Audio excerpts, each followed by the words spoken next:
Hey, it's me again, coming back to make another video. And this has a lot to do with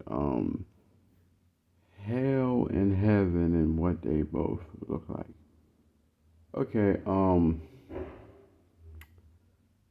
now for anyone who ends up going to hell, unfortunately, or Sheol, Guyana, the place where there'll be gnashing of teeth and the worm never dies and all that biblical whatever. Um, and just a little forewarning to you.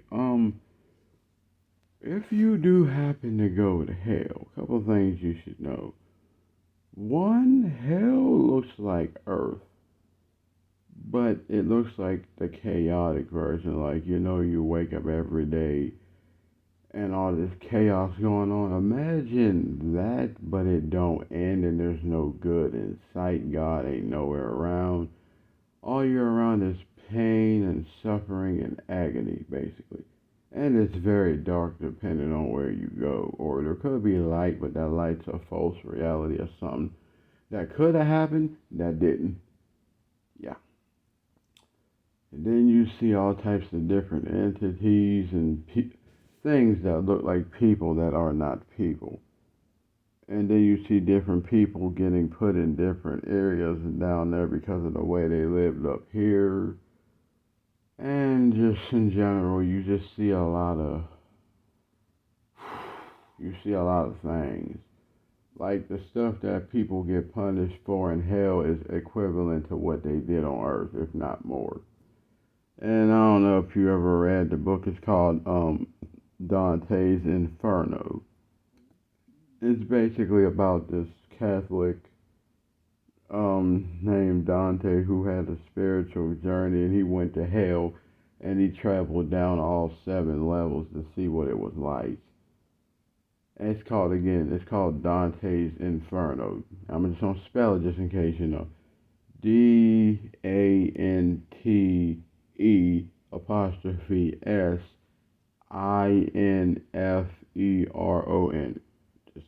Just saying, just in case anyone needs to know how to spell it. I ain't calling no one slow, but you have to be willing to help. You don't know who could be watching these videos and might have interest, but you know. Anyway, yeah. So basically, when you go in hell, it looks like a very disturbing part like Earth, but it's just dark and gloomy and it's suffering. Never ending suffering, basically. But the only lie is that you stay down there. No, you stay in hell as long as you stayed up here and lived hell. And you didn't do nothing but spread hell. But like I said, in hell the punishment fits the crime, so just be aware of that. And what else was I gonna say? Oh yeah, and you're better off facing your fears up here, because once you get to hell, you have to face them down there, and you can't run. Because see, up here on Earth, you got a thing called free will.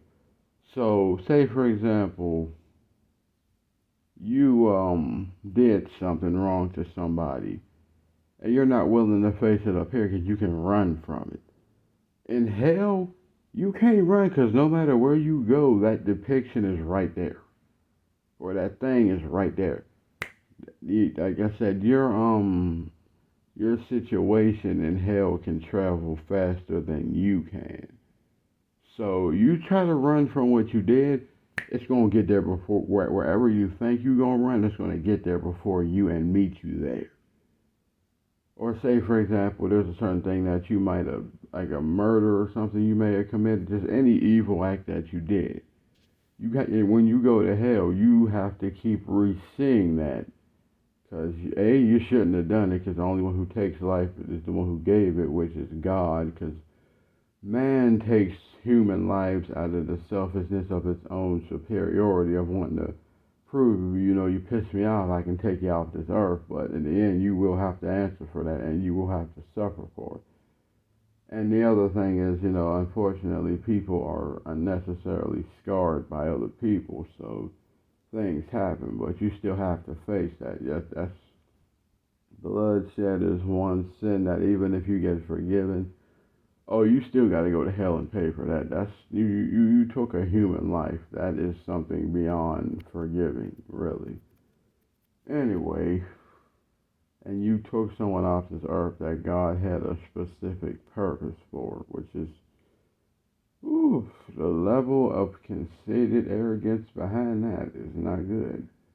Anywho, but yeah. So if you go to hell, it looks like Earth is just painful, it's dark, and it's agony. But some places, it's a false sense of reality. Like it could look light and peaceful, but there's a dark reality in that light.